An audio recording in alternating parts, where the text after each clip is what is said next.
Revenant Hunters are insane this season with being able to have the highest boss DPS, amazing crowd control, and provide damage reduction for the entire fire team. We are using Revenant with the aspects of Grim Harvest and Touch of Winter. For fragments, I go for Whisper of Conduction, Impetus, Rhyme, Shards, Endurance. The grenade you want to use is Duskfield, and finally for the dodge, it's your choice, but I prefer Marksman's dodge for another reload. Our exotic armor will be the new Hunter Gloves Renewal Grafts. You can get these by completing Legend Lost Sectors or as a reward for doing the legendary campaign for Witch Queen. Stasis weapons are key here, and with Witch Queen we have so many options now. Personally, my top picks are Reed's Regret with Triple Tap and Focus Fury, Palmyra B with Autoloading Holster and Explosive Light, Thoughtless with Overflow and Focus Fury, Deliverance with Demolitionist and Chill Clip, and Crate with Subsistence and Headstone. While there aren't any Stasis Glaives at the moment, this build synergizes very well with their melees. The exotic weapons I'll normally pair with this build are Izanagi's Burden, Witherhoard, Trinity Goal, and Teraba. The combat mods we are using are Supreme Wellmaker,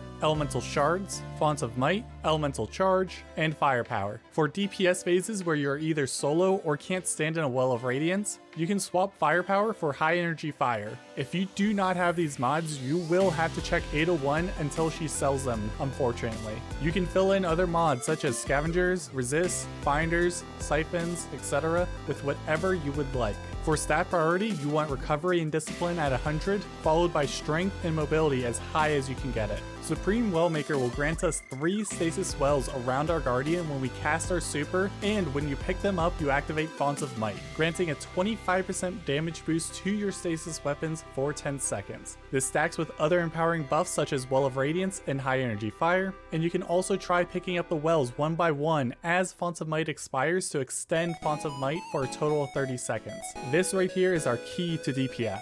With Elemental Shards, any Stasis Shard will also count as an Elemental Well once every 7 seconds. You will be creating Stasis Shards with Grim Harvest, where a shard is created whenever you defeat a slowed or frozen combatant. Your Stasis Wells and Shards will also grant you 2 stacks to charge with light. This then allows you to either take advantage of Firepower for instant 15% grenade recharge on throw, or High Energy Fire for a 20% weapon damage boost when you cannot stand in a Well of Radiance for damage phases, or you are running solo. Renewal Grasp grants a 2x resist to any Guardian standing within your Duskfield grenade. It also covers a larger area and grants a large Stasis Crystal in the middle. You can shatter this crystal to get your grenade back in about 7 seconds with Whisper of Shards, and Duskfields will last about 10 seconds with Whisper of Endurance, which also makes your super last for about 20 seconds as well. Whisper of Impetus allows you to throw a shuriken to reload all your weapons on hit with a 7-second cooldown. Whisper of Rhyme will give you health and an overshield whenever you pick up a Stasis Shard, and any Stasis Shard within 20 meters will track towards you with Whisper of Conduction. I mentioned glaive melees earlier, and the reason is frozen targets take 2.2 times damage